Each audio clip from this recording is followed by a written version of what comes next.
कर्क रास या आठवड्यात सूर्यचंद्र लाभयोग, चंद्रगुरु त्रिकोण योग. सप्ताहाच्या मध्यावर धंद्यात सावधगिरी बाळगा. वाद निर्माण होणार नाहीत ह्याचं आधीपासूनच नियोजन करा. भागीदार तुमच्यावर दबाव आणण्याचा प्रयत्न करेल, मात्र संयम बाळगा. रागावर नियंत्रण ठेवा. शांततेतून नक्की मार्ग निघेल. प्रवासात घाई करू नका. वाहन हळू चालवा. राजकीय व सामाजिक कार्यात आपला प्रभाव दिसून येईल.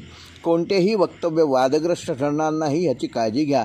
त्यामुळे विचार करून बोला आणि सावधगिरीने बोला, म्हणजे तुमचे महत्त्व टिकून राहील आणि तुमचा पदसिद्ध अधिकार कोणीही टाळू शकणार नाही.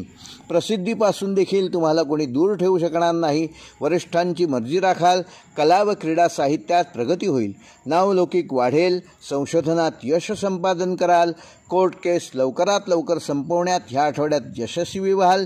घरातील व्यक्तींचे मत ऐकून त्याप्रमाणे महत्त्वाचे निर्णय घेतल्यास उत्तम धनलाभ संभवतात. धार्मिक कार्यक्रमामध्ये भाग घ्याल.